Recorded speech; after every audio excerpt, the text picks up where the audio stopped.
And welcome back to extending coverage right now of Good Morning Maryland as the winter storm has made its presence felt. Round 2 right now over much of our viewing area.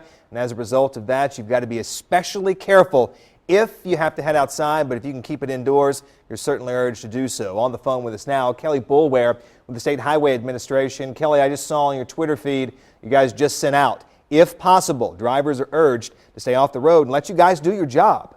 Yes, that would be a great help for us this morning. Earlier today, we were actually assisting some stranded tractor trailers on I-70 west of Frederick. So if there's any indication as to what we may see here in the next hour, now's the time to make that critical decision as to whether or not you really need to head out, because we're advising you to stay home if at all possible. Kelly, we spoke to you about 2 hours ago and you were at the Operations Center for the Highway Administration. You kind of have a bird's eye view of everything going on those main roads. What are you guys seeing at this hour?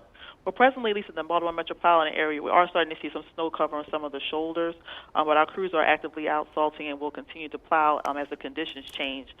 We are, of course, observing some motorists driving a little bit too fast for conditions, so certainly if you need to slow down, please do so. We also have enacted our emergency truck parking as well. So certainly if there are any long-haul drivers that need to pull off to the side of the roadway, we're advising that they go to a ride-sharing lot instead, and that will allow us to free up lanes for travel and also allow our crews to plow and salt where we need to. All right, you were just looking live there a few moments ago at a shot at 695 in Providence. One lane of traffic, not much going on there. The other lane, though, they are at a virtual standstill, moving very slowly at a snail's pace.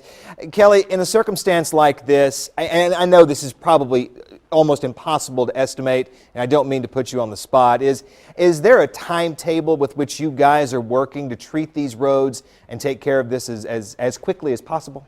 Well, presently we're seeing that the snow is falling approximately at 1 inch per hour, and normally when our trucks are doing their normal pass, it might take them up to 1 hour to do a 10-mile stretch.